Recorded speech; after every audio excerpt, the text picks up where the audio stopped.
There were times I was lost, dark had fear, couldn't see through the rain. In the end it was clear, hit the fan. I was more than one man who was there to lend a hand. Together we'd stand, always had my back, my guardian soldier. Team pulled together, united we conquer. Blessed is he who in the name of charity carry me when I'm weak straight through the valley of darkness. Pitch blackness, the heartless, regardless, fear couldn't part us. Thick and thin, there by my side. At times we collide, but in the end we ride. Thick and thin, there by my side. At times we collide, but in the end we ride. We ride, ride, ride, ride. I am my brother's keeper. Keep on holding strong. United we stand, divided we fall. Together we belong. I am my brother's keeper. Keep on holding strong. United we stand, divided we fall. Together we belong. I am my brother's keeper. I am my brother's keeper. I am my brother's keeper. Welcome, Moto fans, to episode 19 of the Mental4Moto podcast. I'm your host, Pete Wolf. Before we sink our teeth into this episode, I'd like to thank our partners here at Mental4Moto. Death Grip Products, SPMX Suspension and Engine Performance, Graphics by Aqua, Shred Bike Care, Wolf Building Compliance, and Works Racing. And we've also got 3 new partners who I'm stoked to have aboard. Iro, 5 Gloves, and Bolt Everywhere Premium Racewear. Now, I just picked up several boxes of our 2024 motocross calendars from the printers, and they look sick. To grab one for yourself, visit us at www.mental4moto.com and place your order now via our online shop. The express purpose of these calendars is to raise money for a bunch of privateer races for their 2024 efforts. And when you fill in the order form, you'll get to nominate one of the 20 riders on the Mental4Moto Rider Support Program who you'd like to help out. And if it's too hard to choose, there is a share the love option as well. So if you tick that box, the proceeds of your purchase will be distributed amongst all of the riders on the program equally. But the fun doesn't end there. For every calendar that you order, you'll get 1 entry into the prize draw to win a bunch of amazing prizes. The prize pool includes things like an Iro Striker helmet worth $600, a pair of 5 MXF race gloves, their newest design, which is getting absolutely rave reviews, 2 pairs of Works Racing goggles complete with the Works Racing roll-off system, as well as 2 pairs of the Death Grip Reaper gloves as worn by up-and-coming Supercross rider Memphis Trevina throughout this year's Australian Supercross Championship. Now, if that isn't worth getting a calendar for, I don't know what is. All right, let's get to our guest for this episode, Jeremy Waters, who is one of the newly announced riders on the Mental4Moto Rider Support Program for 2024. This year, Jeremy had his first taste of racing at a professional level, entering 1 round of the ProMX Championship in Maitland and 2 rounds of the Australian Supercross Championship in Adelaide and Newcastle, which is where I first met him in person.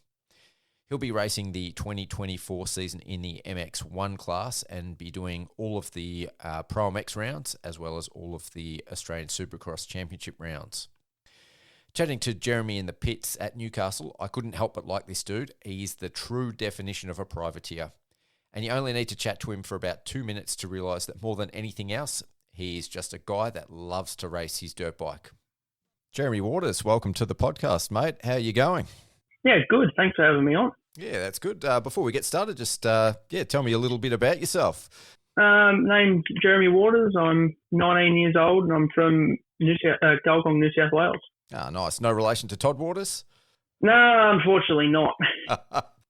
Well, you're obviously one of the riders on the 2024 Mental4Moto Rider Support Program. So, let's get into it and find out a little bit about yourself. How'd you get into motocross? How'd you get started? My dad raced when he was younger and then sort of life got in the way and he had to give it up and had kids and sort of like everyone else sort of took to it. Didn't really ever want to do anything else. Yeah, so he got you a bike when you were young? Yeah, I think I was 3 maybe. Yeah, it would have been 3. Pee-wee, I'm tipping? Yeah, the old Pee-wee 50, like I think it's the only way you can start. Yeah, so where did he race around sort of New South Wales? Was he in the same area where you are now? No, he raced down on the Central Coast, like around lakes and Cessnock, down that way.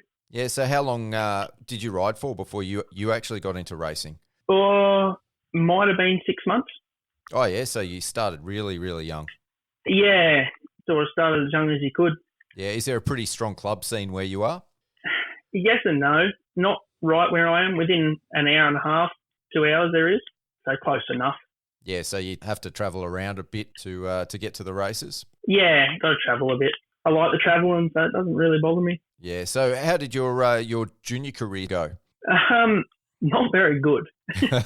Oh, not bad, but I had an injury and then sort of just, I don't know if I was scared, but it just took me a while to get my feet back under me with it. What sort of injury did you have? How old were you? I might have been 12 or 13, and I did my tib fib in my leg, and it sort of just scared me a bit, I guess. How'd you manage that? Big set of sand rollers at a track we have out here, and bike started swapping and then just spat me off. That's all she wrote. Yeah, and from there I was just a passenger. There wasn't much I could do.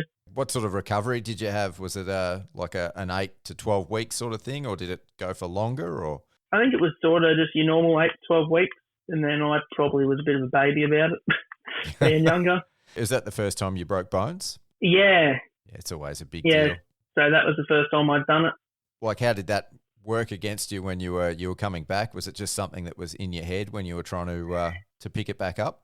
I don't know, it just sort of took away my edge for a little bit. Yeah. Pretty much all the way up until I got onto big bikes. I never really gelled much with an 80 or stuff like that. But you obviously kept going, though. You were obviously passionate about it and still motivated to keep racing. Yeah, I wouldn't trade it for anything. I still love it to this day. So that begs the question then, why do you ride? Like, what does motocross do for you? I suppose that's the age-old question, and I don't really know how to answer it. I just couldn't really imagine myself doing anything else. Yeah.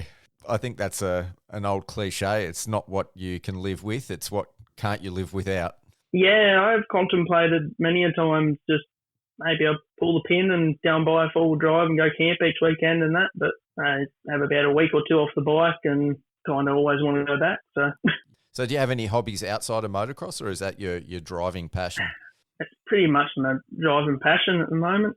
Well, let's have a chat then about the 2023 motocross and supercross seasons. We'll start with motocross first. Did you do a couple of the ProMX rounds this year? I tried qualifying for Maitland. Yes.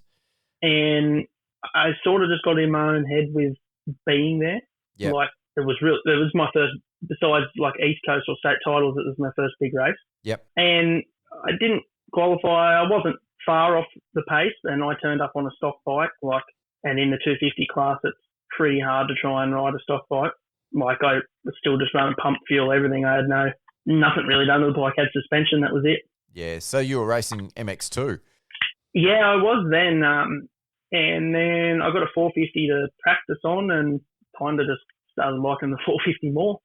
So what was that whole experience at Maitland like? What was the track like and the atmosphere, and how big of a step was it from what you'd done previously? It was almost too big of a step, I think. Yeah. But at the same time, I knew that was where I wanted to be. So it's not trying to do it, or like you want to do it, do it.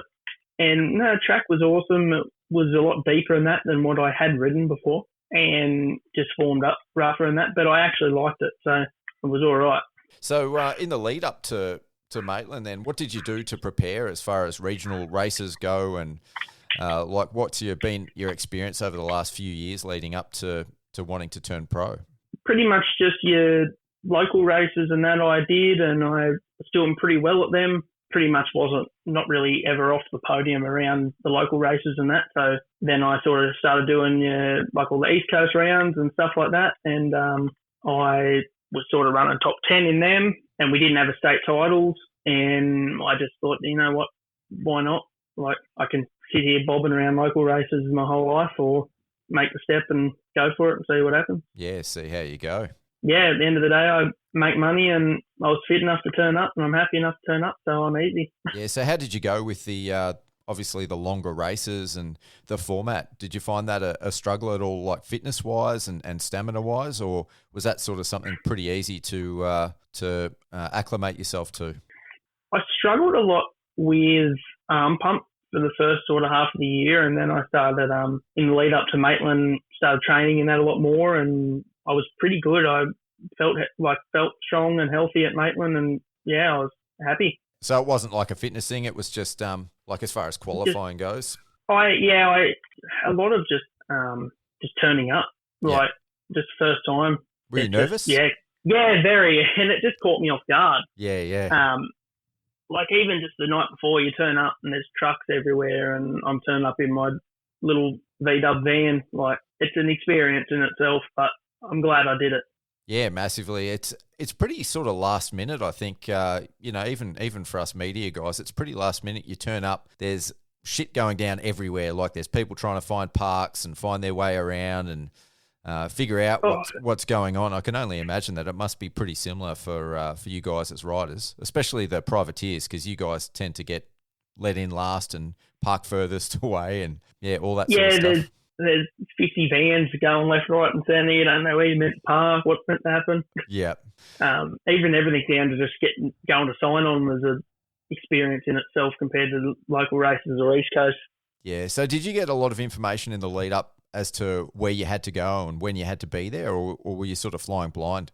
They gave a fair bit of information, but I probably should have looked into it a bit more than I did. Yeah. I was just excited to go ride my bike at a pro event, so I didn't really look into it as much as I should. But once you get there and you take a deep breath and that, it's all pretty self-explanatory on what to do. Yeah. Have you been to watch nationals before, like in person? No, so that was my first ever pro race I had been to. That's incredible. And I turned up with a bike. No, that's awesome. So, that's definitely a massive experience for sure. Yeah, I got thrown into the deep end pretty quickly. Did you follow the rest of the ProMX Championship sort of before and after Maitland then? Like watching it? Yeah, watching it, yep. Yeah, I watched it all leading up to Maitland, and then I watched it after Maitland and that, and I pretty much watched whatever racing's on TV. And what did you think about the rest of the championship as far as the tracks go, the format? I wish I was there for it, and I'm looking forward to this year making it all around. And I think they did it fairly well. You can always wish that there was a couple more rounds in New South Wales, but I think that they were all pretty even across the states between all of the rounds. Yeah, what do you think about the talk of possibly going to back to WA in the coming years? I don't think it'll be next year. Looking at the calendar, I think they've released everything but one round now. But what do you think about going to WA and possibly even Tasmania in the future? Do you reckon that's doable for the privateers? Doable, yes. In the privateers' best interest, maybe not. Like, I know myself and a lot of the other privateers will go pretty much anywhere just to race our bike. If it's the best decision for us, I don't really know. But in the same thing, you can say that there's privateers over at WA and down in Tasmania that don't get it. They have to come all the way to us. So, it'll be interesting to see what happens. I'll be at them. I'm easy. I was listening to a conversation the other day sort of from people that are involved in that, and they were saying how strong the West Coast scene is, but how few of those riders actually come over to race ProMX because it is primarily all based on the East Coast. So the ProMX Championship is missing out on some of these really top-tier riders because it's the same for them. Like, they're all based in the West Coast, and the only way to get to the ProMX is to travel.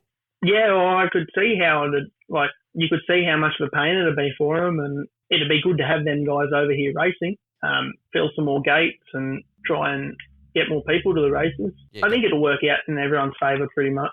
Yeah, in the end, yeah. I've driven across the Nullarbor and over to the west before. It's a bloody long way, though. I can only imagine what it'd be like for the guys up in Queensland and New South Wales to have to travel across. It's definitely going to be a mission. Yeah, like I said before, I personally love the travelling, and I always heard about the older generation and that saying how they used to drive across the Nullarbor to go race bikes and that, and it kind of excites me. Oh, that's cool. We did a lot of travelling growing up, so it was 14 hours for me to get to, probably would have been more than 14 hours for me to get to Adelaide, and I did that. That was a boring drive. Yeah. There wasn't much. Yeah. So who comes with you? How do you put it all together and make it all work? I got my dad who comes with me, and I got me V-dub van, and that's about it. That's it? Yeah. So do you guys just share the driving? Yeah, just share the driving and throw a bike in the back and can't really go wrong. No, that's the way to do it. That's definitely privateer life. And having met you for the first time at the Newcastle Supercross, yeah, I can definitely vouch that you're on Privateer Island. You were doing it all on your own there. Yeah. Well, at Newcastle, Dad couldn't make it, and I had one of my mates that I've known for years, and I messaged him about 3 days before it, and I said, "Do you want to swing spinners?" He's like, "Yeah, why not?" It'd be pretty hard to do without any sort of support. I can imagine it'd have to make it easier, having someone there with you. Oh, even just in the back, yeah, just everything. Yep. Like, even if it's just down to them just grabbing you something out of the fridge when you pull in from practice, like, it makes everything easier. Yeah, having someone to talk to just to calm the nerves. Yeah, I'd drive myself crazy if I was on my own. I could definitely relate to that. Saying that, I didn't really talk to him too much before all of the practices and the heat races. I just put my earphones in and sort of listen to some music. Yeah, you go into the zone a little bit. Yeah, try and shut everything else out. I sort of touched on it before. Do you find yourself getting really nervous, or do you sort of just focus? What do you do in the lead up to the race? Are you trying to visualize the race, or do you just try to shut everything out so you're not thinking too much? I normally stress for about 20 minutes, really hard, and then just sort of, no, right, it's what you wanted to do. You wanted to be here. Stop stressing about it. It's fun. We're getting race dirt bikes. Yeah, that's it. Like at the end of the day, I think so many people stress out about it too much, when at the end of the day, you're only racing dirt bikes. Yeah, you're not saving lives in the big picture. It's at the end of the day, what else is there to do? Go to the pub? I know for a fact that I would not want to be at the pub. No, definitely living the moto life. All right, we hope you're enjoying the show. It's time to take a quick break to say a few words on behalf of our awesome sponsors. So keep your ear holes open and your finger away from that fast forward button. And most importantly, support the sponsors that support Mental4Moto. Death Grip Products. Nearly all motocross riders experience arm pump, some of us more than others. As well as exercise and a good diet, one of the things that's really helped me is wearing the right gloves. The Death Grip Reaper glove is a lightweight glove that is designed to maximize comfort and feel, and the non-slip logo on the palm and fingertips reduces the effort that it takes to stay connected to the controls. Death Grip Products is currently offering a whopping 35% off the Reaper glove for Mental4Moto listeners. To take advantage of this offer, click on the link below and use the promo code MENTAL23, and you can conquer your arm pump demons as well. Works Racing Goggles. It's been a horrible wet winter so far, but with the Works Racing roll-off system, you can ensure that you ride with clear vision every time you get on the track, regardless of how muddy it gets. A small locally owned business, Works Racing Goggles offer premium performance at a fraction of the price of some of the big name brands. To order yourself a pair of Works Racing Goggles today, simply follow the link below. Wolf Building Compliance and Fire Protection. Having a quality fire extinguisher in your trailer and workshop is one good way to make sure that your valuable dirt bikes don't accidentally go up in flames. Servicing the Greater Melbourne area, Wolf can help you out with all your fire protection needs. Visit wolfbc.net or click on the link below and use the contact form, and the guys at Wolf will be sure to look after you. SPMX Engine and Suspension Performance. There's one thing that the bikes ridden by the fastest riders in the world have in common, and it isn't always that they have the most horsepower, fanciest engine mods, or shiniest aftermarket exhaust systems. It's good suspension. Contrary to popular belief though, having your suspension working correctly for your weight, speed, and preferred style of riding is no longer a luxury that is accessible only to the pros. As an average rider myself, I can attest what a difference getting your suspension tuned and serviced makes. So if you want to go faster, ride safer, and simply enjoy your riding more, book in with Steve at SPMX to get your suspension tuned and serviced. You'll be amazed just at what a difference it makes. Graphics by Aqua. If you want a lit kit, Graphics by Aqua have got you covered. Neon colours, metal flaking, holographics. Graphics by Aqua are taking jersey prints, graphics kits, and graphic design to the next level. Best of all, Graphics by Aqua is locally based and exclusively use premium quality local suppliers for their full range of products and services. They even do custom logo designs and work uniforms.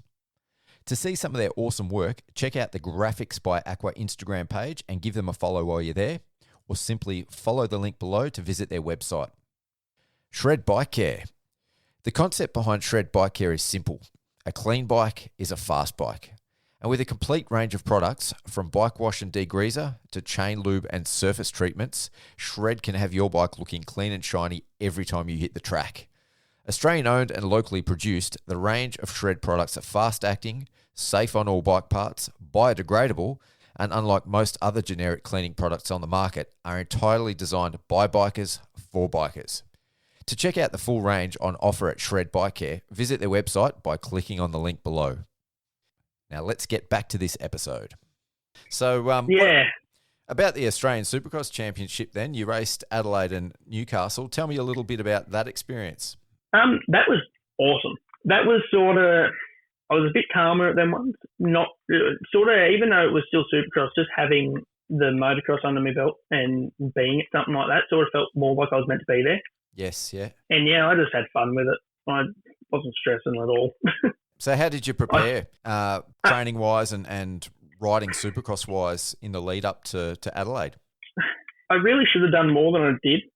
I was just riding Supercross each weekend, or whenever I could get down there, which was pretty much every week, every Saturday or Sunday. I'd go down and do my motos and do some starts and that, and then head home. A 3-hour drive back. Yeah. So where was that? That was down Singleton way. Yep. And just tried running and that through the week like I normally do, and was all right. Just the normal. Try and stay fit and do the boxing and that when I can, and yeah.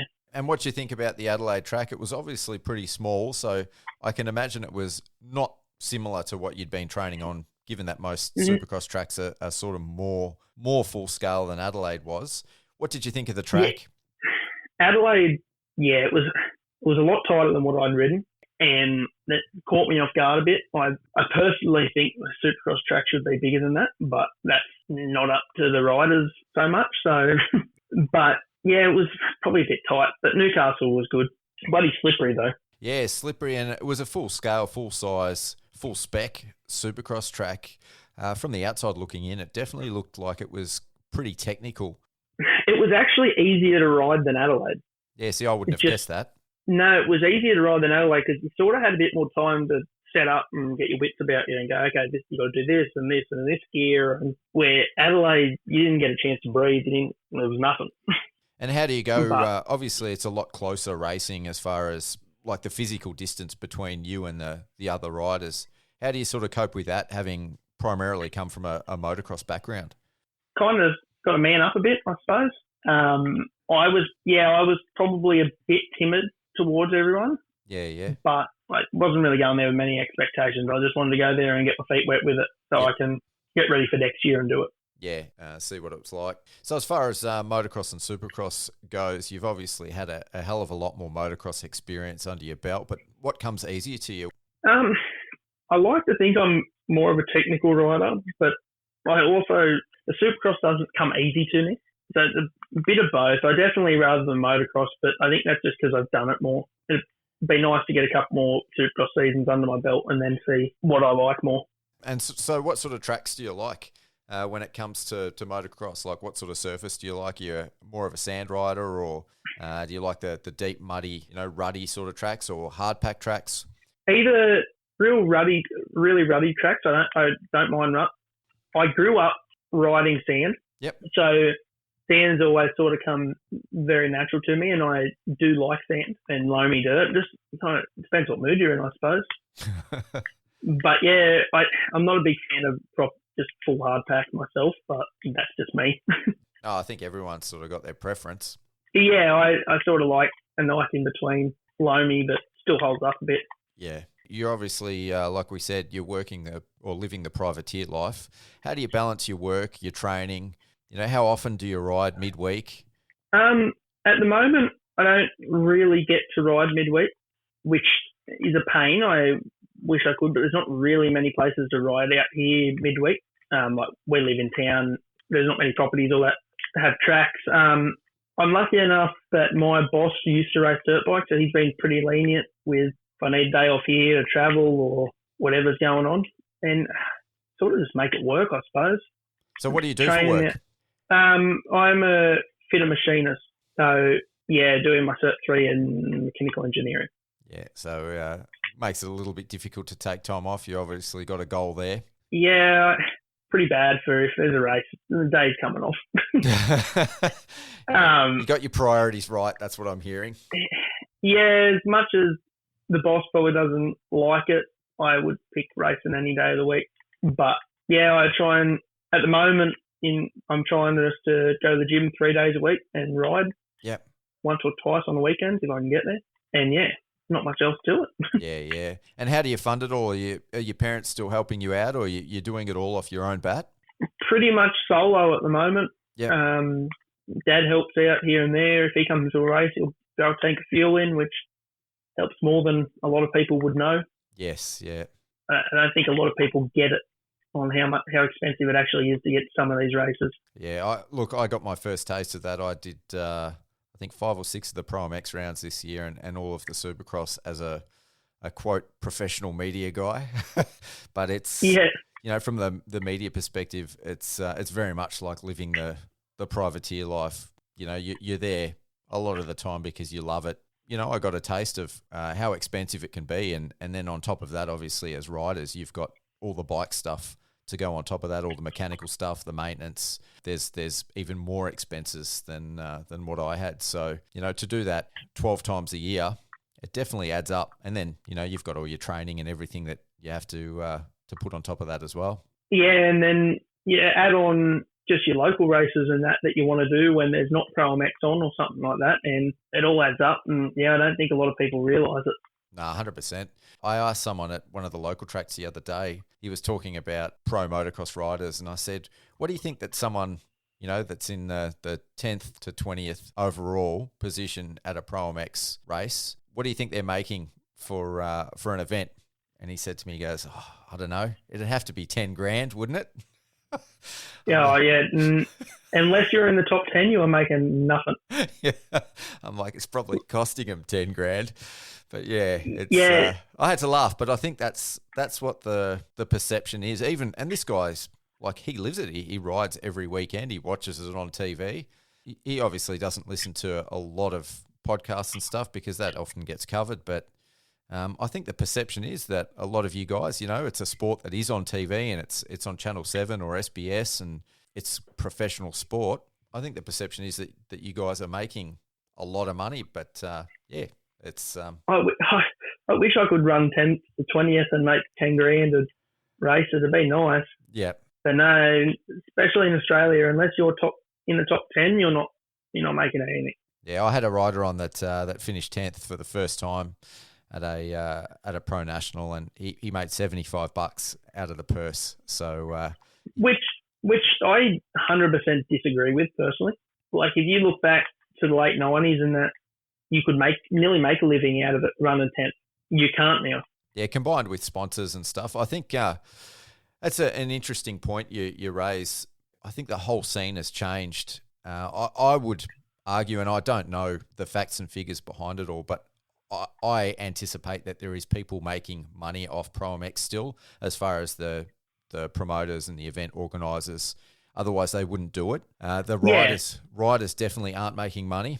And in the 90s, you sort of already touched on it. Riders in sort of the top 10 to top 20 were able to make a living combined, with winnings and gear deals, because at that stage, before social media, a lot of the gear brands were actually paying riders, whereas now, the guys in the 10th to 20th, they're lucky if they can get free gear, let alone discounted gear. Well, I haven't heard much from people, but I don't think there's any, unless you're at least top 10, top 5, there's many gear deals that are giving out free gear. Like, you get your discount and stuff like that. Like, I have Fox.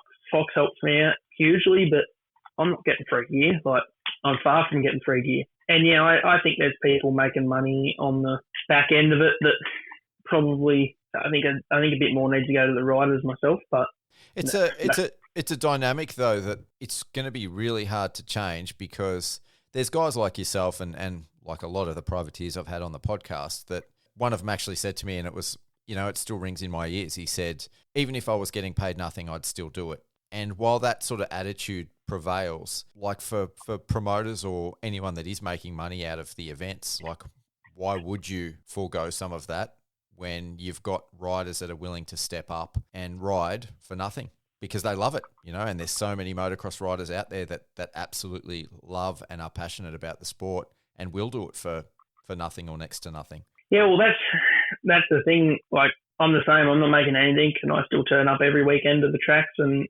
ride my bike. But I don't think they should take advantage of that myself. I think there should be a bit more money put into the prize pool for people. Like, I don't know. I think when they sent me the regs and that for Newcastle, I think first place in MX1 was only maybe $3,000 or something. Like, it wasn't anything special, which I don't think is right. But yeah, Supercross I think is a little bit of a different animal, especially this year. I think they're sort of trying to do the right thing, and it's trending in the right direction. Yeah, I was very pleased to see the privateer program and all of that come in. Try and put a bit more incentive out for people, make $1,000.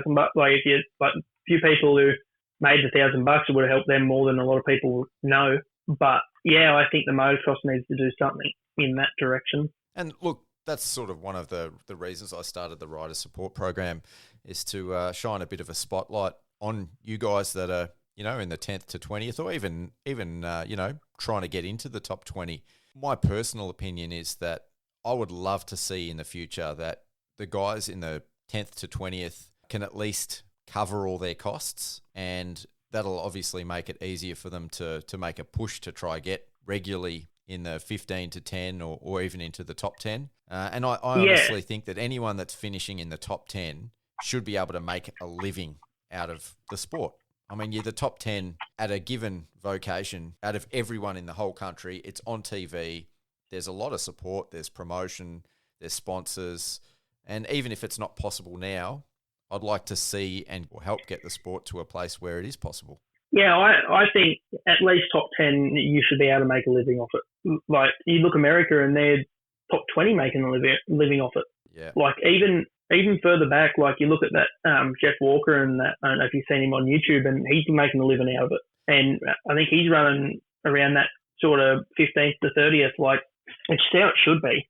I mean, for him, though, it's more combined. I think what he does to promote himself and the social media side of things makes up for, because he's not making a lot of money in as far as winnings go. But yeah, I think the Americans just have a bit more of a handle on that sort of stuff. Like, they market themselves really well over there. Like Joel Evans over here, he does a really good job of that. Yeah, I think a few more people should do that myself. Yeah, the opportunity's there. I'm amazed at how few actually take advantage of it. You can get more support, even if it's not straight up financial. You can get more gear support, more bike support, more help getting to and at the races by putting yourself out there, and it makes people who are looking to further their own programs and their own brands want to support you. And I don't see a lot of young riders taking advantage of that. No, I definitely think more people should. It'd be good to see more people do it, I suppose. But yeah. Oh, well, no one's doing it. I guess it's an opportunity for some of you guys to get that leg up, I guess, because at the end of the day, it's still a competition. Yeah, I started my own little YouTube channel sort of to do that on the side. I only really did it because a bit of fun with me mate. But hey, fingers crossed, hopefully that takes off one day and make a living out of that. That'd be nice. So you're going to do vlogs next year when you're travelling around doing the ProMX series? Yeah, I'll vlog each one of them and sort of everything in between. Yeah. I did Newcastle I did one, and then sort of just a couple before that were just weekends where we went road and stuff like that. And what's that called? What's your YouTube channel? Meatball Films. Meatball Films. Everyone, get onto it. Give him a follow and a watch. It'd be nice. It'd be nice. I think there's a lot of interest in what you guys do.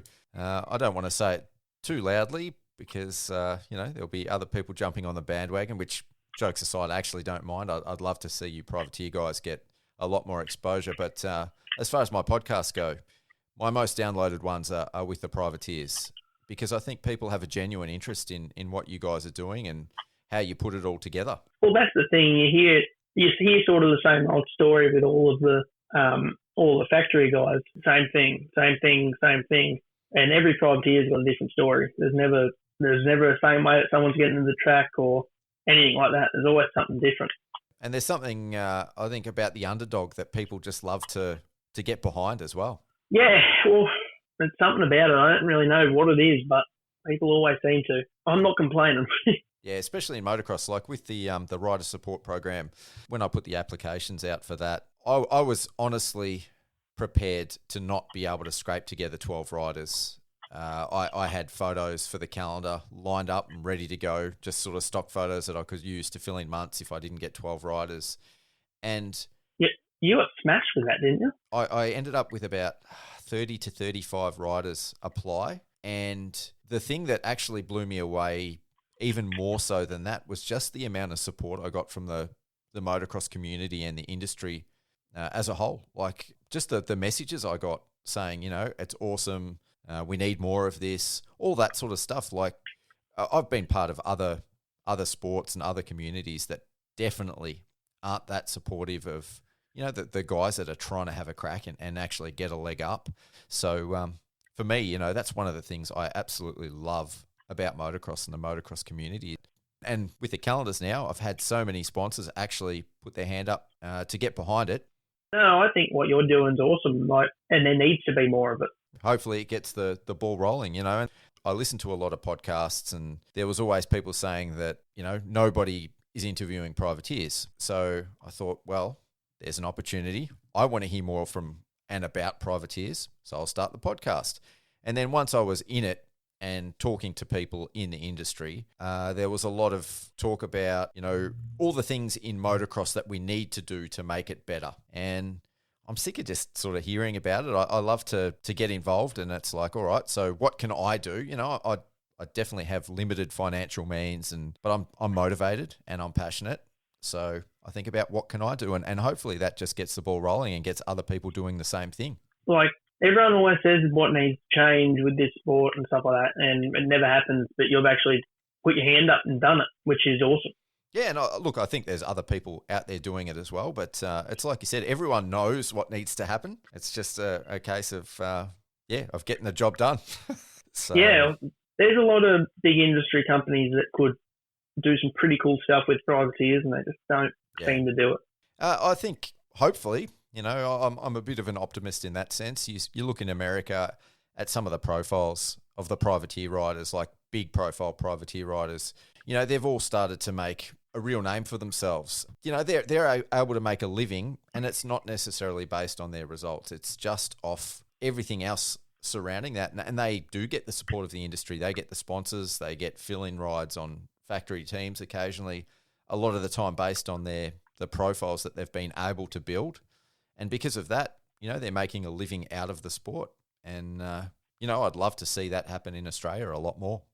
Yeah, well, hopefully you've got the ball rolling and it starts heading in that direction with it all, because it'd be awesome to see.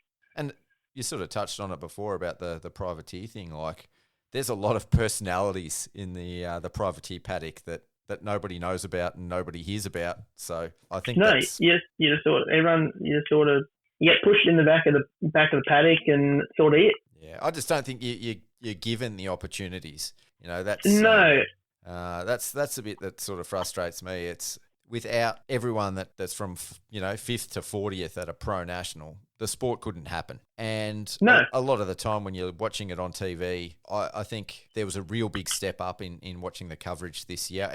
For a start, it's awesome that it's back on TV. It's awesome that they're putting such an effort into promoting the sport on a national level. But the bits that pain me when I'm watching it is when the commentators, and for the most part, they do a great job, but they don't know anyone's names. You know, anyone that's not in the top 5 or the top 10. And that sort of stuff really frustrates me, is because you guys are all putting it on the line. You've all made the effort to be there. And you wouldn't have that in any other sport. Like, you imagine the commentators were commentating the AFL, and they know everyone. Yep, and they only knew 5 or 10 of the guys on the field. And I feel like in America does a really good job for that. Yeah, 100%. Even if they don't know it, I don't know how they do it, but they find it out.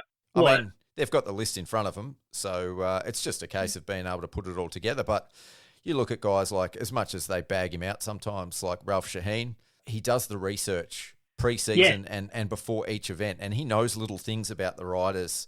Like, he does the homework. You know, it's not just about turning up on the day and being able to talk. He does the homework. Yeah, which I think needs to be done more. Yeah, and it's like, I definitely see our local coverage improving. It just needs to be better. Oh, it's definitely getting better. Like, it's getting there. Yeah. Definitely not. I don't think it's on the level that it needs to be. Yes. But it is getting there. So you can't. As long as it's getting better, I'm happy. And you sort of summed it up. It's it just needs to be better. And there's guys like, I look at the live commentators, guys like Joe Stevens. Like, he's amazing, you know, but he for whatever reason he's not in the booth. I'd love to see someone like him end up in the booth because A, he can talk, but B, he seems to know everyone's names, everyone's numbers, what's going on. Like, he's got his fingers on the pulse. So I'd love to see someone like that get a crack in the booth and just see how it goes. As bad as it is to say it, I think a lot of people just turn up for a payday and leave, which I don't think is the way to do it. At the end of the day, it's all we got at the moment, so you kind of got to take what you can get. Yeah, and this year, like I said, it's been a massive improvement on what we've had in the past. So as long as that trajectory keeps going, it's 2024 is going to be an awesome year. So speaking of 2024, what's your plan for next year? The plan is all of the Pro Nationals. Yep. I'd like to get the Supercross again, depending on what happens. I heard they were going to do more rounds. Yeah, I think we've got 4 next year. Yeah, if that happens, I don't know. Yep. I don't know where they're going to be, all that. And, yeah, whatever other races I can squeeze in and whatever other cool stuff I can do on my bike. No, awesome. As long as I'm on my bike, I'm happy. Yeah. So you're going to do regional races and state races in between as well? Yeah, if everything lines up, I'd like to do all the state titles. I'd like to get all the East Coast rounds done as well, but I think some of them may clash with the Nationals. Do you set yourself goals in terms of results and what you expect of yourself at each of these sort of events? So, like, do you go to a state championship and have a goal in mind, or do you just turn up and are sort of happy to do the best you can? I have more of a goal in mind now. I used to sort of was happy to do the best I can, but now that I'm training more and stuff like that, I'm more like, no, you're putting in the work. Like, I want to see a result. Yes. But as long as I'm happy riding my bike, I'm happy. Yeah. I'd rather get 40th and be happy than get 20th and just be angry all the time. And I know myself, I ride 100 times better when I'm just happy, walking around with a smile on my face, having a good time. So is this something that you hopefully one day will make a career out of? I would love to. In all honesty, do I think that will happen? Probably not. But I'm just going to run it as long as I can, run it till the wheels fall off and see what happens. Would you move into another aspect of the industry if you couldn't ride? Is that something you'd be interested in? What do you mean by that exactly? Oh, like, would you want to stay in the industry? You know, if you couldn't ride or couldn't make a career out of it, would you, look at getting into another part of it? So, the organisation of racing or commentating or media or something else? Yeah, it's something I could see myself doing, but I don't really think of much beyond racing. Yep. I think the most I've thought about beyond racing was doing my trade, so I had something to fall back on if it all didn't work out. Yep. So looking ahead to next year's ProMX then, what are your expectations in terms of results? You're just looking to qualify at each round? Would that be the starting point? Yeah, I not so much thinking about that because in my head, like I'm going to. Yes. I would like to just be in the mix with everyone, whether it be just in 30th, but in the mix with people. I like the racing part of it. I don't like just sitting there riding around doing nothing. Yeah, 100%. But yeah, I'm happy. I'm happy with whatever as long as I'm in the mix with people. Get the first couple out of the road and then we'll see. I might shock myself. I might not. Who knows? Yeah, well, that's down my neck of the woods, round 1. So it's about 3 minutes from my house. So that's all right, at least. Yeah, I can actually hear the track from my place. So it's yeah, I think I'm about 14 hours. I think I'm about 12 to 14 hours. So true to form, I bet you the weather completely shits itself at 1:30 round 1. To a point, I love when the weather goes shit, and I hate when the weather goes shit because I love that it separates people, but at the same time, I've got to pay for all the parts that get destroyed in the mud. I love the rain and the mud, but when it's coming out of your pocket, it's not overly fun. On that note, like looking back at Wodonga this year, I guess it was a topic of hot discussion between the privateers. There was quite a few that pulled out for the reasons you've just highlighted, and a lot that actually decided to stick it out and blew up their bikes. If you turned up at a national like that, would you race? If I had driven all the way there, yes. If I'd turned up and it was muddy in it, yeah, I would have rode. Probably would have blown my bike up. Probably would have been angry about it, but I would have done it. I'm pretty stubborn. If I'd driven all the way to Wodonga, I don't think I don't know if I'd pull the pin on it. Especially at a pro national. Like if it was just a club day, then yeah, I'm not risking a bike for a club day. But yeah, if it was a national, I think I'd do it. So that begs the question: who does your mechanical work? Myself. Myself until I can't do something, and then that's when Dad comes in. Yeah. So how much can you actually do? Oh, I can pretty much do it all now. There's not really anything I can't do. Normally, I just give him the shit jobs like changing tyres or something like that. So you'll do a top and bottom end rebuild if you have to? I'll do a top on a 4-stroke. Yep. I've never done a bottom on a 4-stroke. I would give it an attempt and then just cross my fingers and my toes that it works. But I would give it an attempt. I've done top ends before. Yes, yeah. It doesn't really scare me, bike work. It's amazing what you can learn on YouTube as well. Yeah, I'm a pretty quick learner. I can sort of work it out. As long as I can see it come apart, I'm pretty good on putting it back together. Yeah. And I like being in the shed, and I don't mind putting some music on, just sitting in there pottering along. Yeah, I'm exactly the same. It's good therapy. Yeah, until something doesn't come loose and and then it's not. Yeah, you strip a bolt or the head snaps off a bolt. Oh, and then you're just like, oh, come on, man. Like, really? Then you need therapy. Yeah, I've learnt the older I get just to pull the pin then and just walk away. Yep. My old man, like he was an engineer, a mechanical engineer, and I'm a chippy by trade, and he always used to, shake his head when he saw me working on stuff when it wasn't going to plan. And because usually I'd keep pushing it until something broke. And I've learnt now, as I've gotten a bit older and wiser, that patience is definitely a virtue when it comes to mechanical work. Yeah. Normally when you force something, it goes the wrong way every time. Yeah. And even if something breaks, like I'll walk away and I'll come back and try fix it later. Like if I'm in a rush or I try to get it done all at once, then that's when, you usually make the problem worse rather than fix it. Yeah. It never, when you get to that point, it never makes it easier. No. So as far as your career goes, what's your career goal? Do you have plans to just keep racing the ProMX for as long as you can and the Australian Supercross Championship, or would you love to get overseas or to the US at some point? Well, that's sort of always the dream, isn't it, to go over there? I just want to do the Nationals and the Australian Supercross for a couple of years yet. And then I've got plans when I turn 21 to go live in the States for a year. Oh, awesome. Not so much for the racing. Like, I will race, I will take a bike, and I will probably race more than I should. But, yeah, that's my plan. And then anyone wants to sponsor me a ride to Europe or something, I'd happily take it. Yeah, that'd be a dream for a lot of racers. Yeah, so, I just, goals to say, I just like to just still have fun racing my bike and keep your options open. Have some good finishes and stuff like that, and can't really go wrong on the bike.